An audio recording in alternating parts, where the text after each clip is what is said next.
Oh. Pause up, everybody. Welcome to Meowy Hour. I'm your host, Arden Moore, and here with me are my co-hosts, the felines, pet safety cat, Casey, and Rusty, the performer. There they go. This show is brought to you each and every week by the Cat Fancier Association. I'm also happy to introduce our co-pilots. We have all breed for the CFA cat judge, Kathy Black. Yay! And all breed judge for the CFA and editor of Cat Talk, Teresa Keiger. And you're like, who are those other two people in the house? Oh, we got a big brainiac trust here today. We're going to go to the cats in many, many ways because we have Clara Dubit. Did I do it right? Dubit, and yes. She's going to talk about, see who's on your screen right now? The Tonkinese. Who is this beautiful one? This is Coco. Hi, Coco. Welcome to Meowy Hour, Coco. And our special guest today is an all-breed judge for the CFA, hailing from Michigan. We'll have to find out where on the hand she lives. And that, again, she's been on the show before, is Ann Mathis. Welcome to the show, Ann. Thank you for inviting me. Look at Coco. Welcome, I feel like Coco's a giant. Coco gets really close to the screen. That's awesome. Hey, as you can see behind me, we are very excited and appreciate that this show is brought to you by Pet King Brands, the makers of Zymox and Oratine. And we have In Clover. So we've got two sponsors. Casey and Rusty will probably be eating some of the In Clover supplements. Look, I can tell. Yeah, you can tell he's a foodie. And I got to tell you, Zymox and Oratine are really great. In fact, if you guys listen to this show and go to Zymox.com and put in the code ARDEN 10, Arden 10, they're going to give you 10% off your order now until the end of May. That's pretty nice. Wow, right? That's fantastic. Yeah. Boy, that Arden, she must have some clout, right? She does. She's got some pull. yeah, 10% pull. But this is a pretty big month for anybody who's a chick because it's National Women's History Month. A couple days ago was International Women's Day. So we want to salute women in history who have made a difference for our fine felines. So that's kind of how I want to kick off the show. Then we're going to get into the world of cat judging. And thank you, because more people are getting their vaccinations.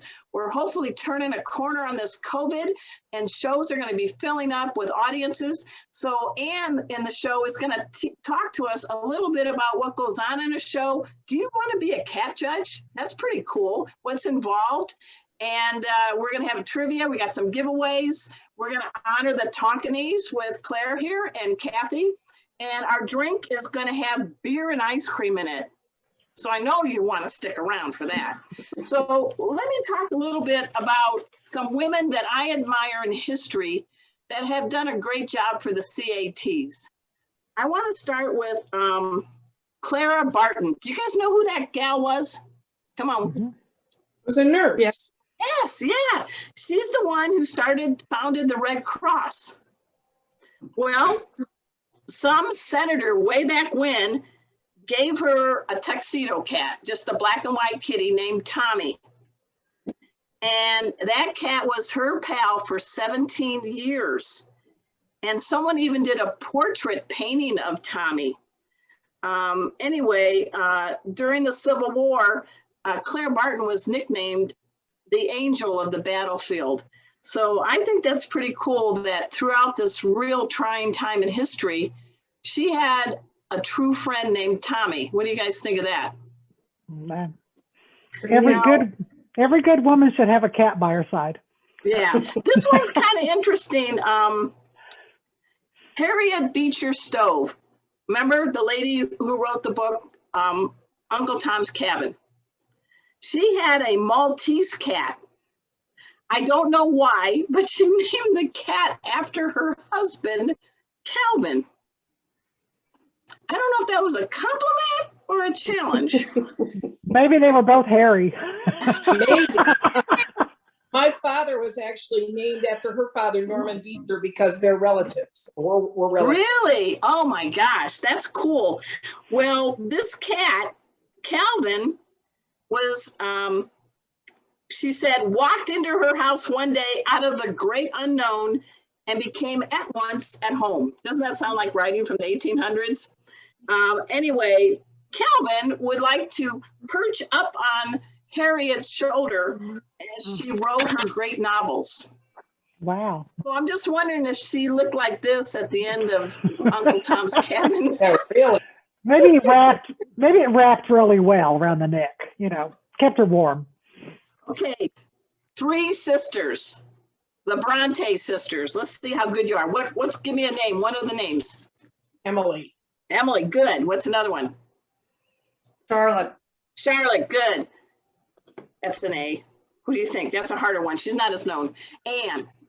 So the Bronte sisters, we know that, Wuthering Heights and all this stuff. Emily Bronte wrote a French essay entitled La Chatte, which means the Cat. cat. And she said that the disposition of cats is similar to people. And she said that she even thought that their self-reliance was better than that in people. So you go, Emily. Vivian Lee, do you remember her? She frankly gave up, you know what, about cats. How many times have you guys seen Gone with the Wind? Many. Anyway, she had tons of cats her entire life, and she loved the Siamese breed. And one of her cats was named New Boy. She also had a cat that she named Pooh Jones, P-O-O, not Poop Jones, Pooh Jones. And it was a Seal Point Siamese, and that was her favorite cat ever. And this cat, Pooh Jones, got to travel with Vivian Lee everywhere, and he even had his own set of luggage. Wow. Now, what do cats put in their luggage? Lots of Really? catnip toys.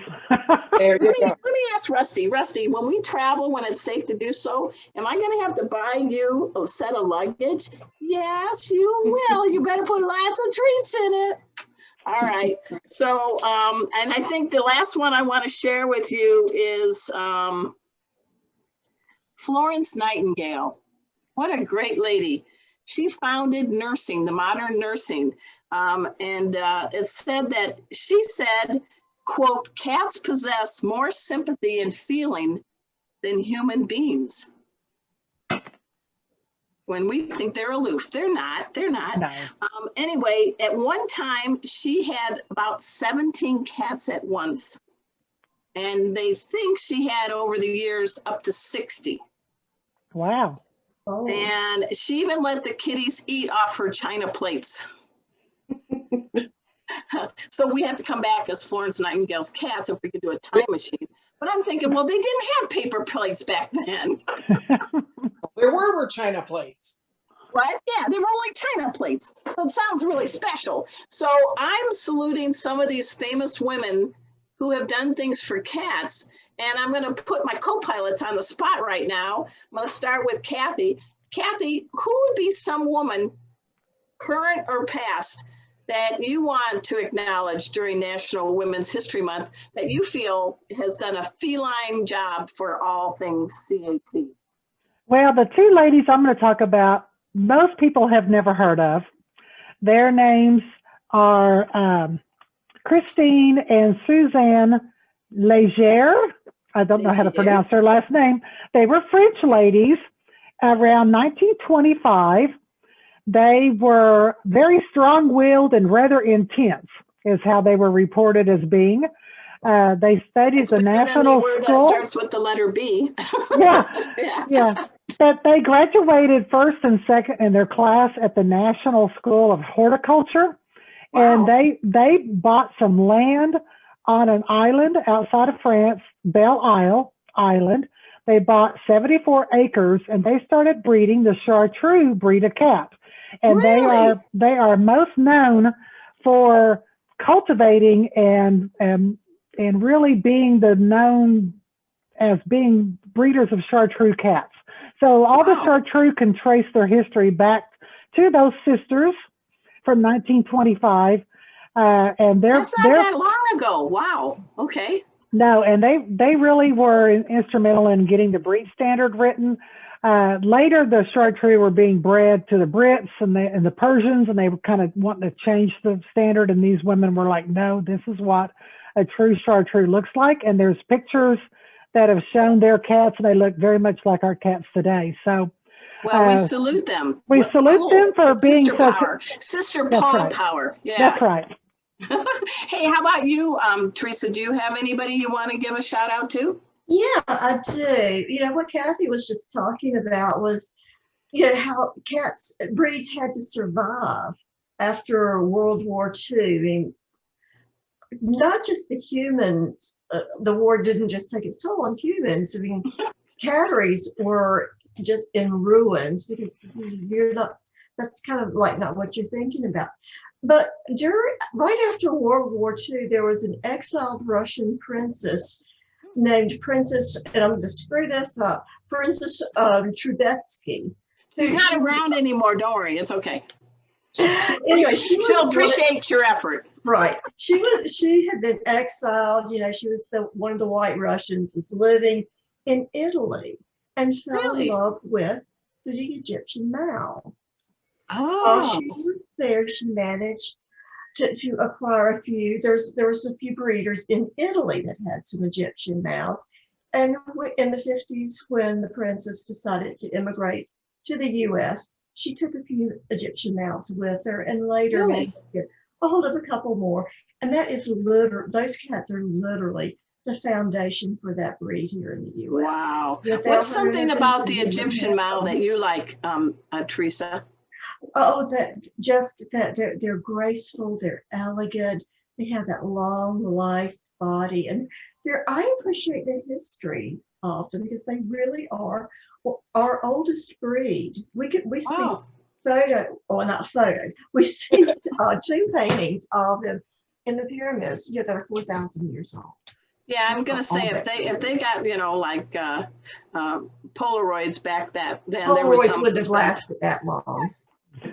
So I think when you said the Egyptian Mao, did you notice, everybody, that the beautiful, graceful Russian blue Phoebe came through on the screen like, well, Mom, what about the Russian blue? Sweetheart, you will always be my girl. I don't want to put either of you on the spot, but is there any woman that you want to salute tonight, Claire or Anne, that you feel is helped out cats?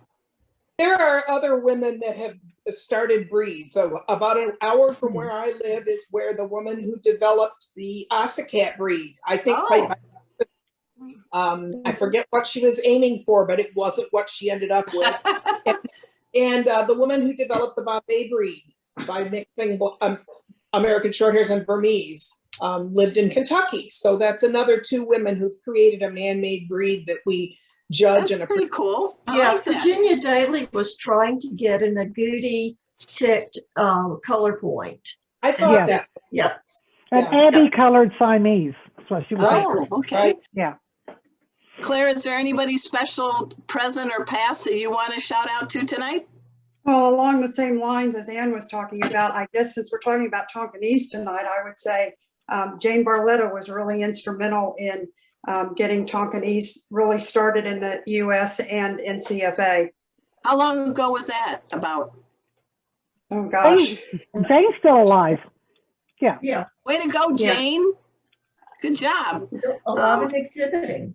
Yeah, well, I think that's cool. So you guys celebrate National Women's History Month, and there's a lot of women who are quietly powerful and doing things. I'm thinking of those ladies from NASA, the mathematicians. Remember the movie? Did you see that? The Hidden Figures. Yeah. And they just named one of the NASA centers after one of them, which I thought was pretty cool. What was it called? Hidden Figures, wasn't Hidden the movie? Figures. Yeah, so years ago, I actually covered the space shuttle space program when I was a reporter in South Florida.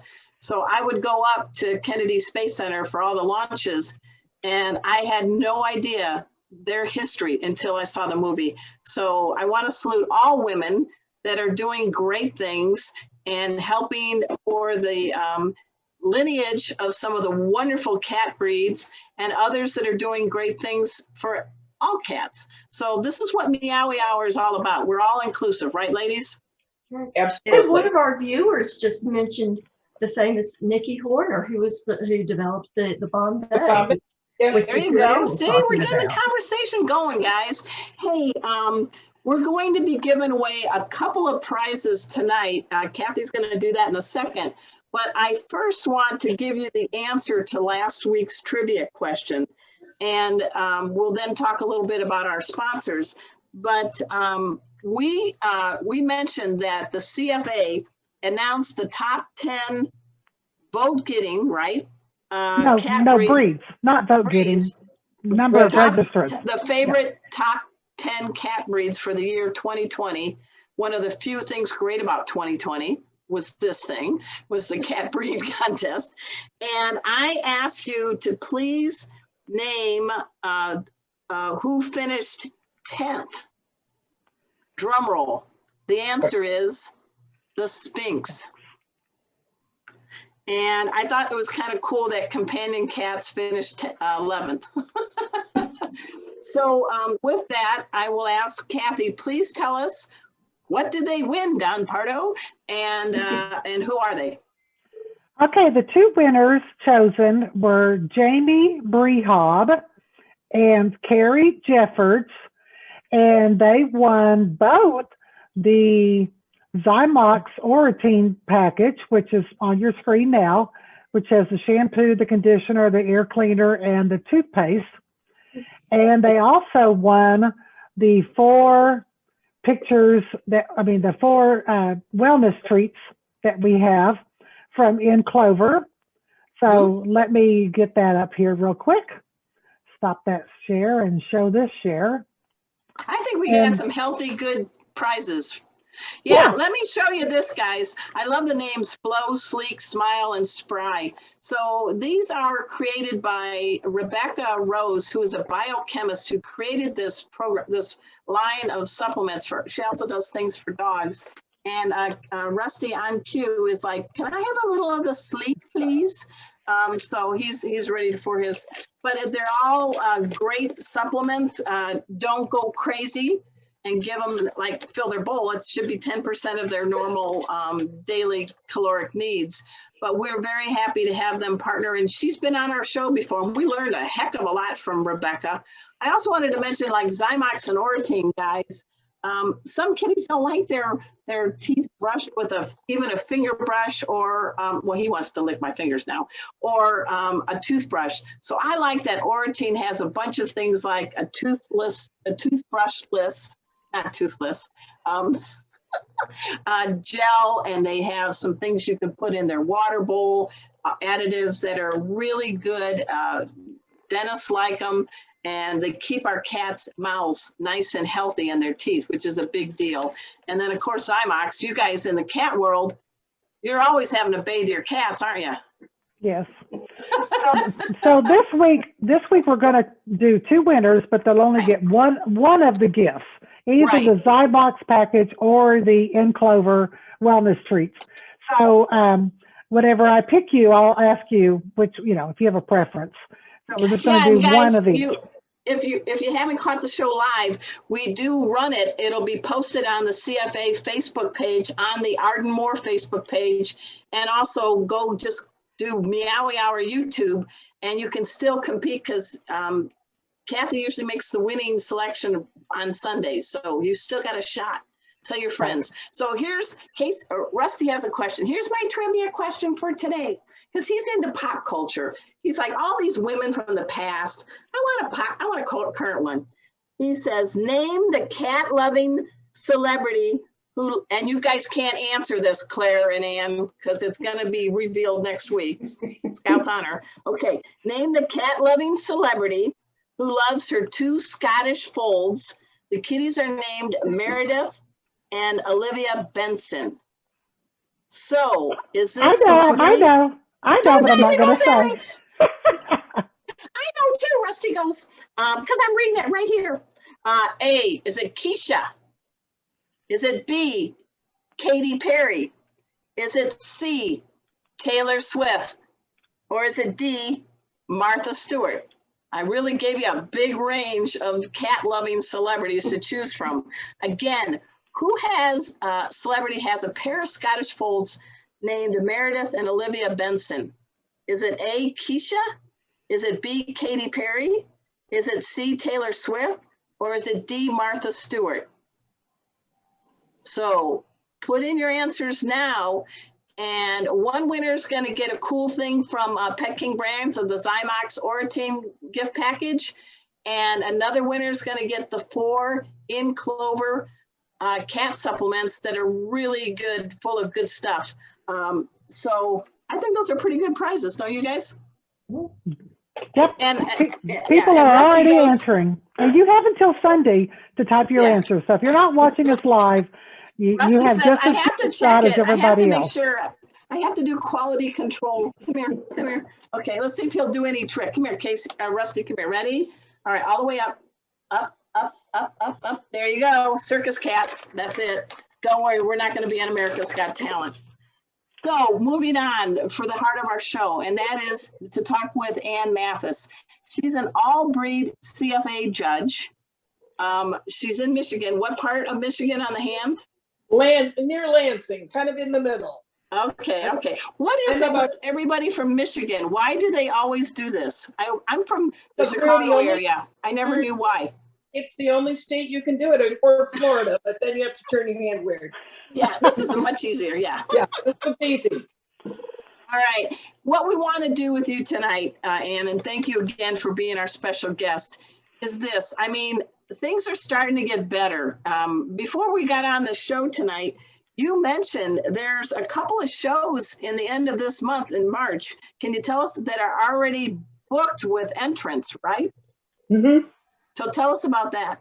There's one show in Gardner, Kansas, that either at a 100 or a 150 limit. I can't remember, but that is filled and has a waiting list. It's at 150. 150. And the show in Knoxville, Tennessee has a 225 cat limit, and that filled even more quickly and has a waiting list.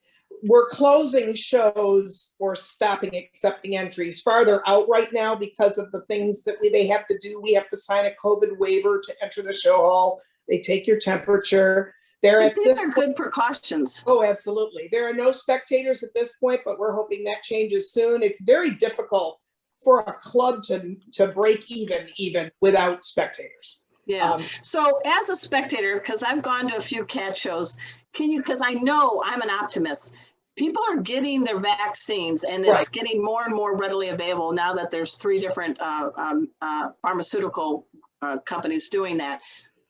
I want to go to a cat show because I know it's going to happen in 2021. It is. So what are some do's and don'ts I should do for proper fan etiquette so I don't get in trouble?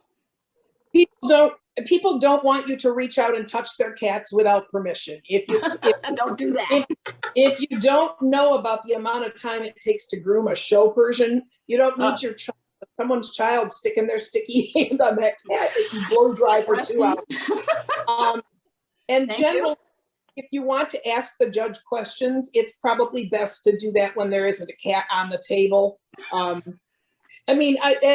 will.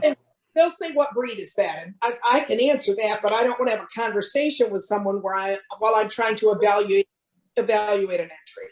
But most of us are more than happy to talk to people when we're on a break or between cats or whatever.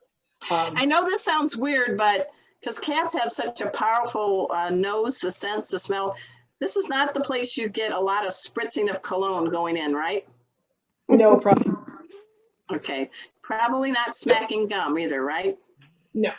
Now, if you have a cat at home, it might be the little perfume might kind of negate that scent when you come in and you want to pet someone's cat and you smell like the cat at home. That's not okay. Which brings me to another dumb question, but a very important one. I just don't go, hey, Rusty, you want to go to a cat show? Let's go say hi to everybody. That's not a dumb question because people will try to bring their cats in. Yes, it has happened. And tell us why that's such a bad thing to do for all. Look at, he's like, really? I don't get to come? But why that's a bad thing? Because there's a lot going on in a show. For one thing, your beloved cat at home that you have one or two of is not used to the smells of the 200 cats that are in there. And I always feel so bad when somebody has a household pet entry and they say, but he's so sweet at home and he's trying to eat me. If they don't recognize the smells of other cats, they often react very negatively to that. All right. So part of it. And also we can't, you don't know if you bring your cat in, the people at the show would not know what that cat's health record is. Obviously wouldn't know that cat's behavior, whether its claws are clipped, it's just unknowns. Well, as somebody that teaches pet first aid and pet behavior, and I have my cat often at conferences and things, I always have Casey be able to walk around the conference floor and everything, download all the smells, even before we even, are ready to talk, give it a day or so. And he goes in a pet stroller and a pop-up tent.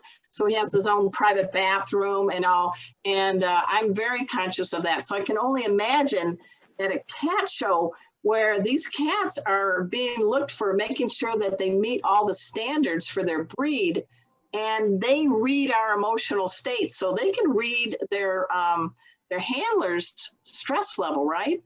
Yeah. I attended the first show that was put on after we were shut down for 6 or 7 months. And I was actually very pleasantly surprised that there were not a lot of bad actors in that show. Because you get particularly like an adolescent male that maybe never been to a cat show before. Oh, yeah. It could have gone badly, and it really didn't. The cats, a lot of them were timid, but the judges I talked to said there really weren't there was no recalcitrant behavior. They might have been. What can you offer for people that are going to be competing in a cat show? And the fact that some of these cats have lived during COVID and the pandemic. So what are some of the special challenges for folks like them, and what can you advise to help them as we get out of this pandemic?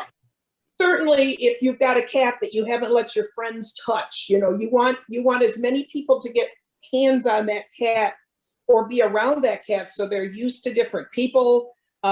Noise is never a bad thing to acclimate them to because a cat show can be really loud. So if I have this pet potato chip, I shouldn't do this? Don't do it.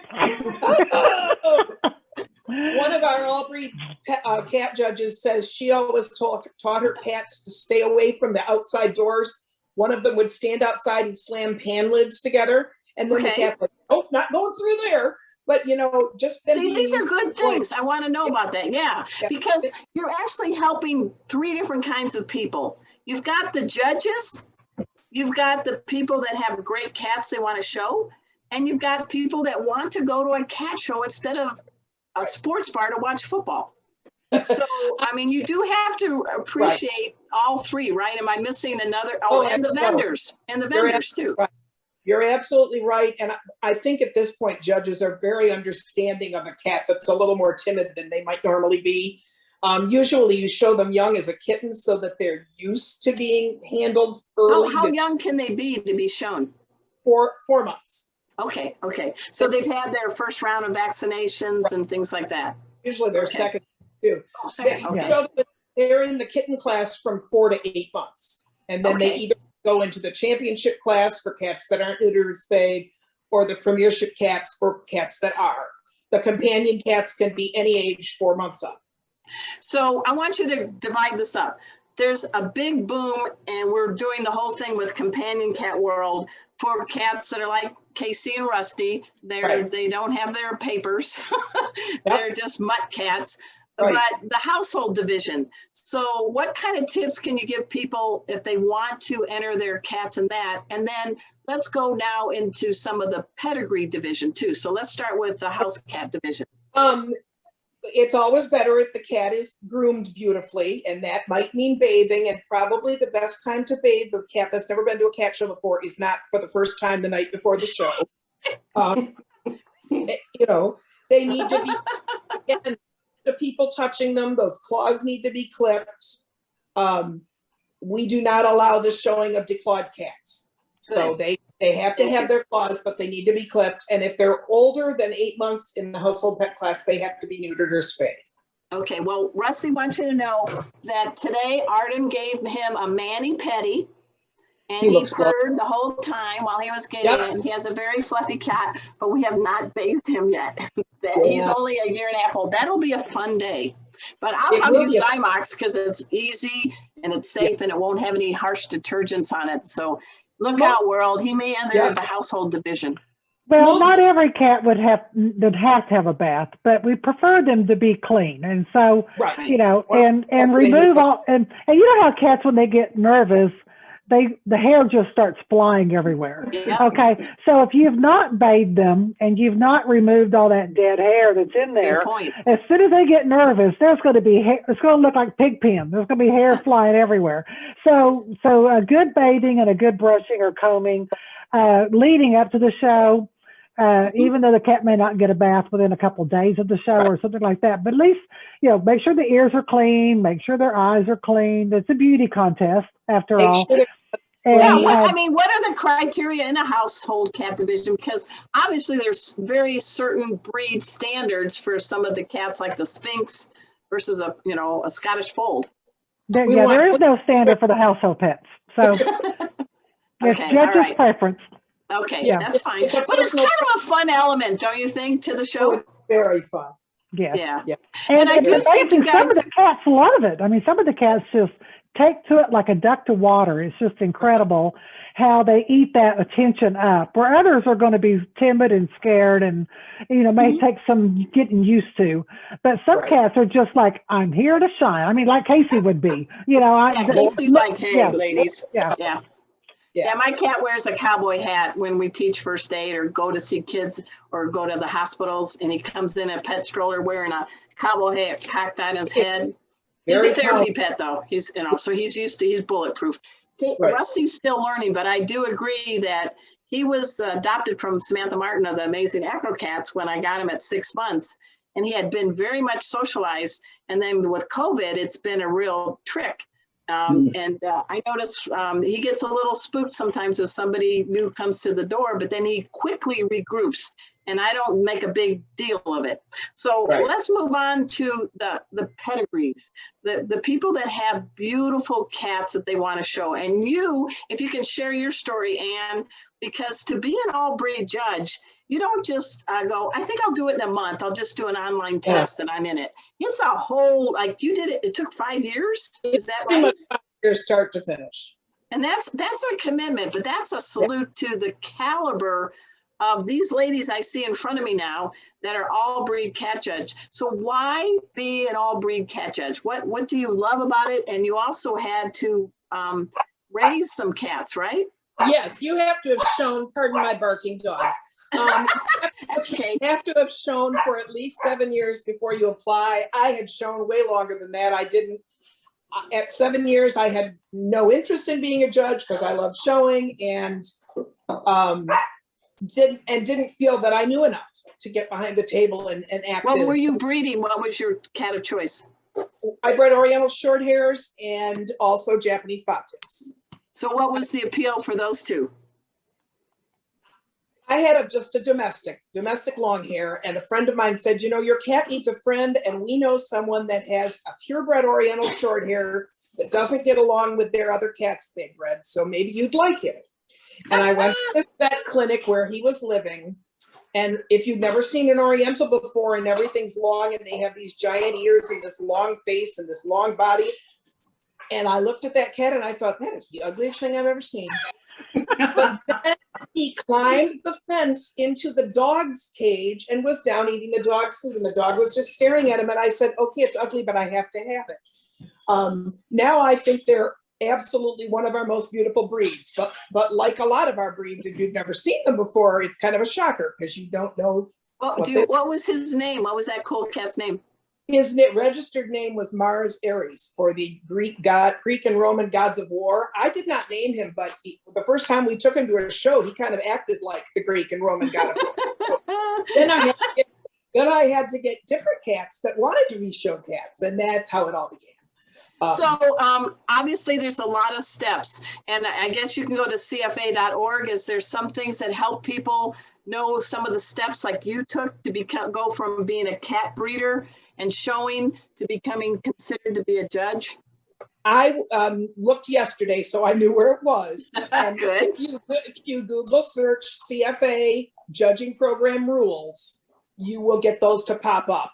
They're in the process of being updated. So there were a few changes, number of trainings and some other things. Yeah, I understand recently you have made some changes for some of the folks that are in CFA right now, or maybe not an all breed judge, but maybe a judge of certain breeds. Can you share a little insight on what's been a couple of changes recently? Yeah, I'm on the judging program committee. Okay. And we lowered the number of the minimum number of trainings from 8 to 6 in your first specialty. You usually come in at either short hair or long hair. Okay. The feeling was that this is just taking an awfully long time in a time when we have an awful lot of baby boomer era judges retiring. Yeah. We need to get some new ones in place. So Okay. that lowered that. And if they're not ready after 6, then obviously they'll do 7, 8, 9, 10, whatever they need. But it's a lot to learn. And you said it's important to get a mentor, right? Yes, they require that you contact the mentor chair, which I believe is Loretta Baugh, before you even apply, and that person will help guide you through putting your application together properly. And then there's also the woman you submit it to is also available for help, but there's an awful lot. I think that's Kathy Hoos, I think. Hoos, yes. I think my application was upwards of 50 pages by the time it was all. So I'm thinking, why do all that? I love it. The first time I stepped behind the table after the first cat, which tried to eat me, and I said to my training judge, okay, I promise. It was like a 2.5-year-old whole male that had never been to a cat show before. I said, I promise to never ask this again, but will you take that one out first, please? And she did, and we handled him and we put him back quickly. So it sounds like you really are reading the body language of the cat, and you're trying to set them up for success without you being shredded, right? But there's so can you give a couple of tips that you see that you're like, I think I need to go with this direction right now with this cat? Sometimes if you approach the cage and you can tell they're hostile, the ears are down or they're hissing or growling or snarling, sometimes you can try to use a cat toy and kind of point it at the back corner of the cage. And is this one of the good ones? Like right. This? And so if it's in the back and they look at it that way, sometimes you can get your hand in there and get the cat out of there. One thing you have to remember, Arden, is that we handle hundreds of cats at every show. So right. You do this I've been doing it for 20 years. You get a second sense. Most of the time. You can be fooled. I'm not saying that you can't have one fool you, but most of the time you get you can sense what that cat is thinking and feeling. And but that's a great skill. We That's also we can feel their muscle tone. I've had cats that are just carrying on like they're going to eat me alive vocally, but their muscles are loose and relaxed. So right. I'm not nervous. This cat's just being mouthy. Okay. Yeah, but I can, even if I have one that's perfectly quiet and not ears or anything, but I can feel those muscles like it's just getting ready to explode. Okay. You may not see it, but I can feel it. So we really get a second sense about these. I like that. Yeah. Go ahead, Ann. And so when the cat is on the table and it's just the judge that is the one allowed to handle that cat, what are you doing? What are you evaluating? Give me a breed and give me an example of something that says this one is going to get a high score because of this. Let's talk about a Persian. Okay.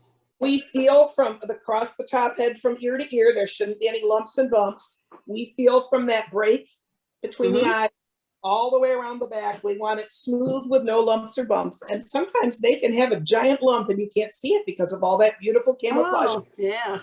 We want the ears to be nice and low in that breed and small, as opposed to where you want them very big.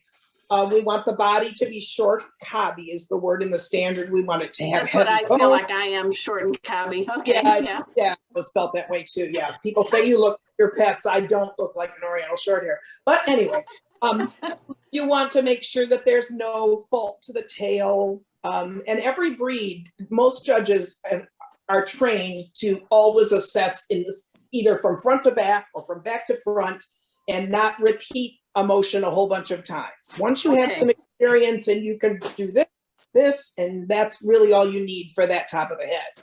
So do you write down something right there so you don't get cat confusion with one to the other? How do you know, how do you keep them in order? How do you know? After I breed wins, when I get to the bottom of a page, I keep a list of cats I think that I might want to bring back for my top 10 or for my champion. Okay. Not every judge does it that way. Everybody has their own system. I tried several different systems before I decided what worked best for me. Okay. And Claire, I know you're going to be talking about the Tonkinese in a minute. Are you I apologize. Are you an all breed judge? Are you a breeder? Oh, no. What are you? I'm a breeder. Okay. So is there anything you can share from you being a breeder to others out there that are either breeders or thinking about having breeding a certain cat and going to a CFA show? I guess one thing that I would share right now is if you haven't been in the show hall with your kitty for, well, obviously probably about a year, make sure your cat is used to masks. Wear a mask at home around your kitty so that they're not freaked out when they see the mask on the judge. Okay, thank you. Yeah, that's a good one. Yeah, Kathy, Arden, do you have a couple questions? Yeah, I was just going to make a couple of comments. For me, becoming a judge was just like the next progression because I have been an exhibitor and a clerk and a master clerk and produced shows and, you know, but I never thought about being a judge until I had been in the cat fancy for quite some time. And I had people even ask me when I was clerking, oh, so you want to be a judge? What's clerking got to do with being a judge? It didn't compute to me that they were anywhere near the same. Then later I kind of got the idea, well, it might be kind of fun, you know, I'd rather give my opinion than hear somebody else's opinion. So, you know, that was kind of how the attitude I took about it.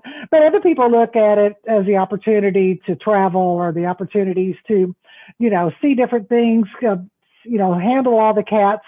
I've got a little PowerPoint presentation I put together of some of the pictures that Anne sent me. Okay. Yeah, because I was going to wonder what's the coolest place you've ever gotten to travel, Anne and also Kathy, to judge cats. It's hard to pick a favorite. I love Australia. Oh, wow. I've been to China 25 times, different areas of China. Wow. My last show before we shut down was Kuwait. Oh, really? And where's this picture? What's this from? That would be in China, I would think. Oh, no, you know what? I think that's Taiwan because I think that is lemongrass. Look how happy you look. I mean, seriously. Sweet cat. Yeah. Probably still is a sweet cat, but I haven't been to Taiwan in years. And where are you there? That's somewhere in the United States. That cat's name is Rudy. He's a Devon I was Rat. going to call him Stretch. All right, that's cool. What else you got there? Oh my gosh. Now this one, there's a big cat. I'm very jealous of this picture. That was the baby. You could visit the baby or the small or the medium tiger. The big tigers we fed raw chicken breast with plastic forks through the bars.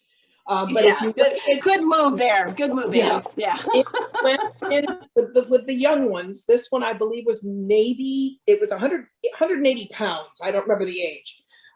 You got to be in there for 20 minutes. I got to feed it. Don got to feed it. We got to take our pictures together and separately. And if that bottle came out of the tiger's mouth, the two young men in there had a stick and they gently pushed that right back in.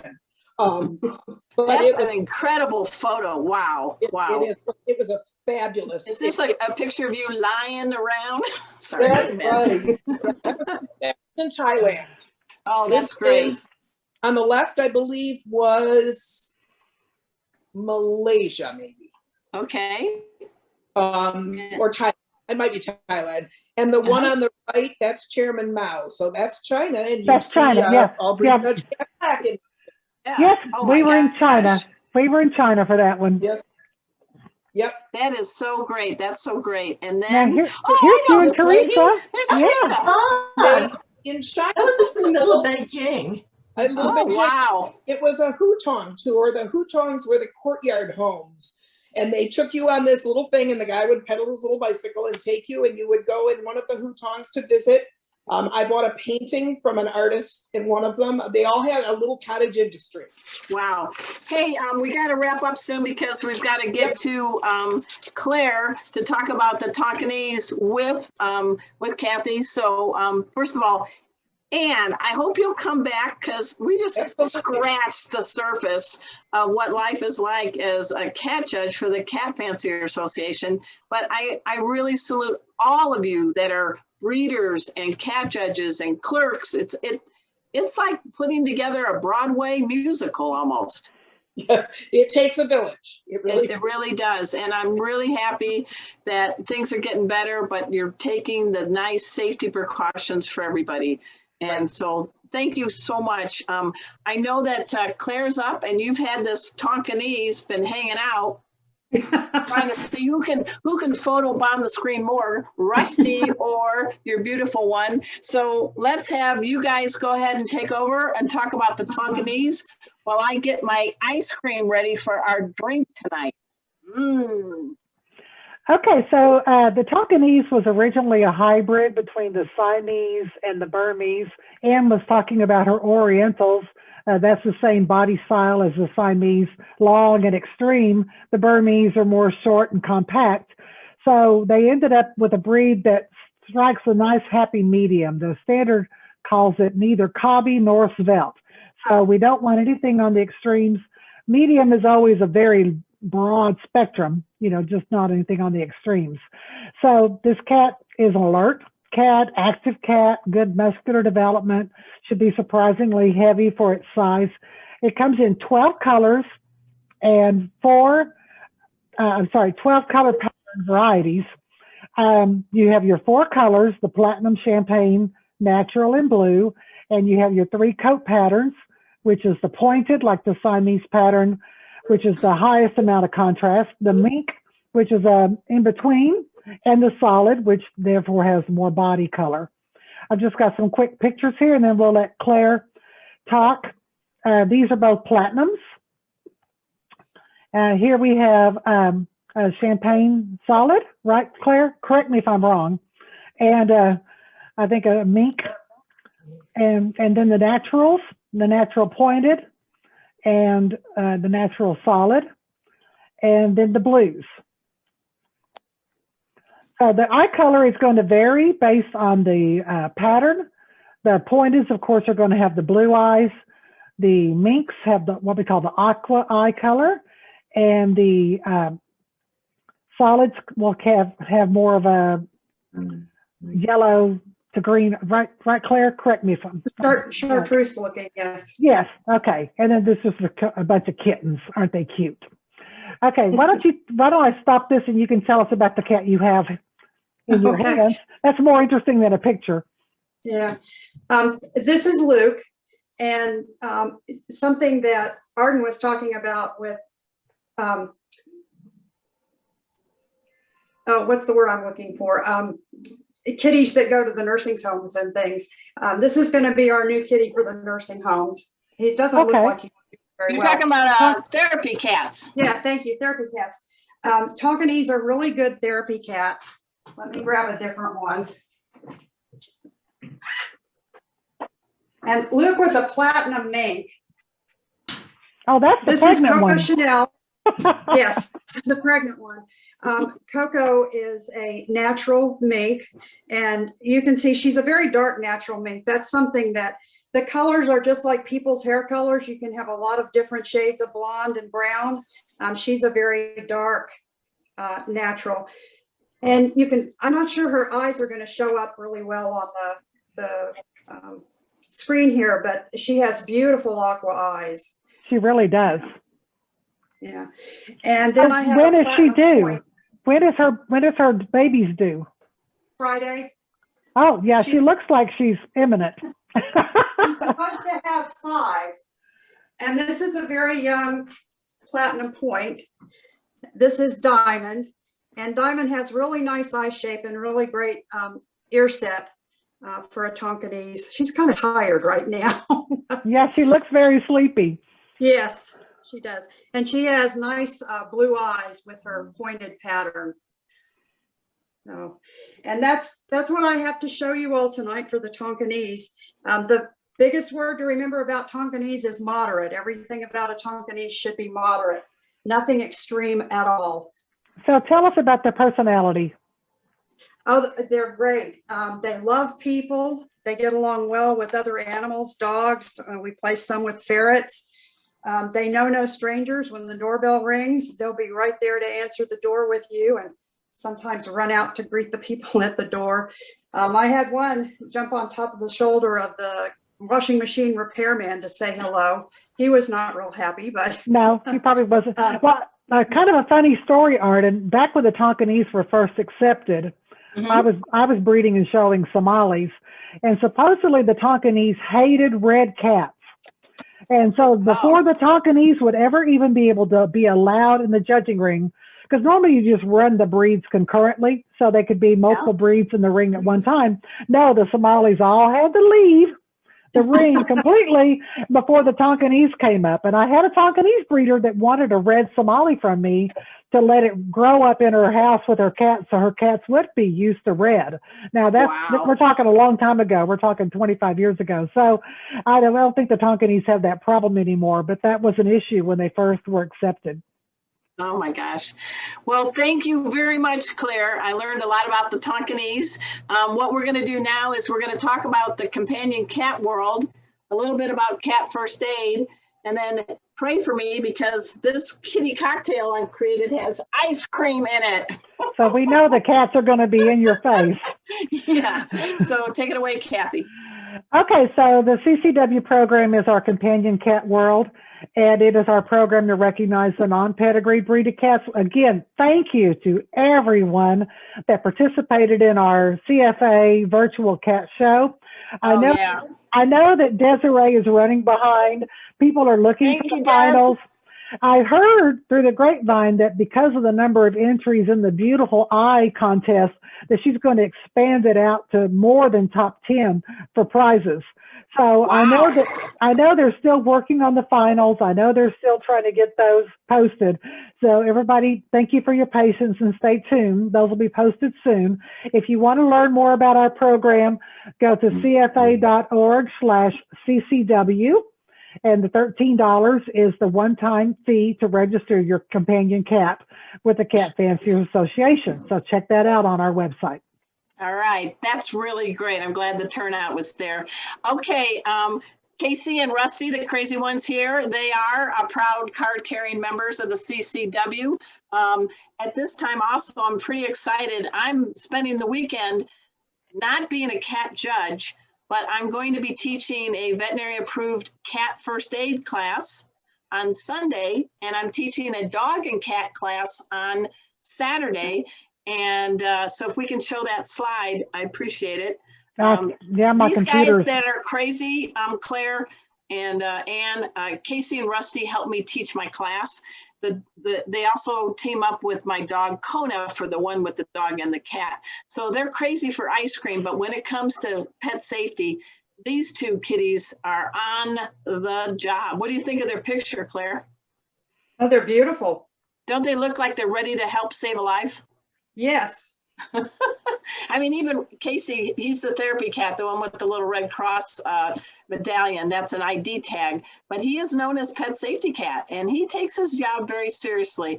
So folks, we only have one opening left for the cat first aid class this Sunday, but we do have classes if you're interested on, let's see, the next cat one will be Thursday, April 22nd. It's going to be at night.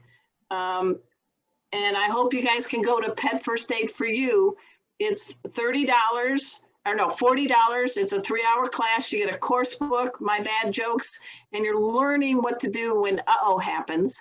The dog and cat class, we have openings for Saturday.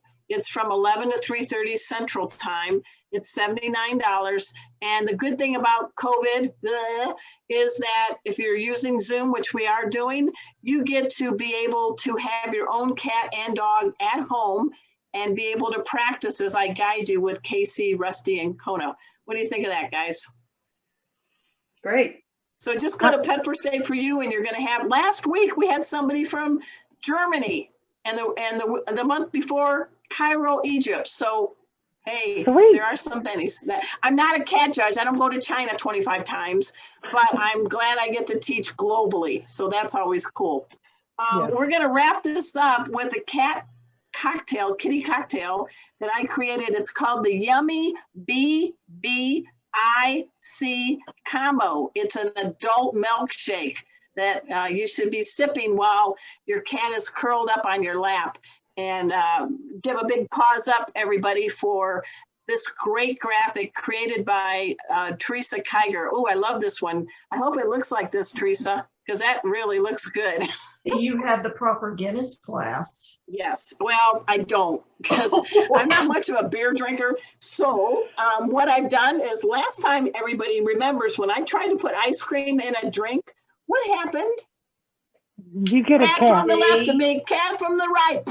So I have put it in during the break. And now this drink is very easy to make. It sounds weird. Beer and ice cream? Oh, yeah. So what you do is you put a couple of scoops of your favorite ice cream. If you have a Guinness, that's even better. It's a prelude to St. Patrick's Day. And then you put 1 cup of the foaming Guinness beer into this concoction. I'm going to show it to you. It's not done yet. We got to add some more. And so what's going to give more of a sweet with the ice cream and cut the beer is we need to do 1.5 ounces of Bailey's Irish cream. So I'm going to do, here we go. Here's 1.5. Oh, it gets better. Take your favorite ice cream topping. Mine is caramel, but you can use chocolate ice cream syrup and just start drizzling it. Are you guys salivating yet? Yes, that looks good. And then just give it a little swirl. And And the at Guinness this has also time, baby bubbles. I ask all of you to raise a glass, be it the BBIC, which is beer, Bailey's ice cream combo. That's where the BBIC comes from. And let us all salute all cats, the wonderful pedigrees, the wonderful mutt cats from China to America and every place in between. They make us such better people. So cheers, kitties. Cheers. And cheers to all the strong women who have been judges in CFA that opened up new countries, new avenues, and everything else. We've had some really strong women like Kim Everett and Joan Wasselhuber and Miller and just a lot of really great women that we all look up to as judges. And so we thank them for always being there to, the cat fancy's been around CFA, over 100 years. So Yeah. we've had a lot of women judges over that time period. Since 1906. See, I was paying attention. Yes. What? It's because I used to be a sports writer, so I get figures. They stick in my head. That's what I do. I know my neighbor's passcode to get his garage door open when he's out of town. He doesn't have to tell me more than once. That's scary, but that's my skill set.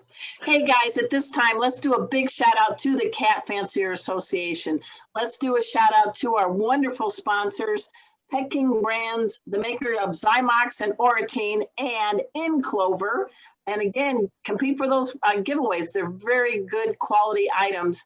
Do the Arden 10 at checkout at Zymox.com and you get 10% off your order. Nice.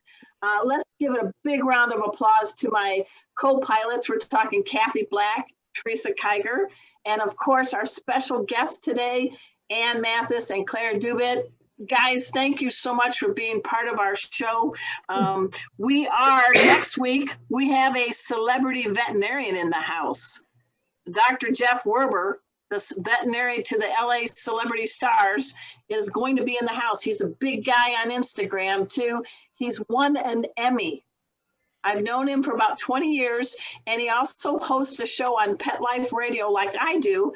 So we look forward to having Dr. Jeff Werber on. He loves cats, and you're going to hear from his household situation next Wednesday. We're going to celebrate St. Patrick's Day next week. We got some fun things. So wear green, everybody, and I'm going to make you a green drink. We're not going to tell you what it is yet. At this time, I want to thank everybody, and it will be until next week at same cat channel, same cat time. We're going to see you on Meowy Hour. Thanks, everybody. Thanks, Ann. Thanks, Claire.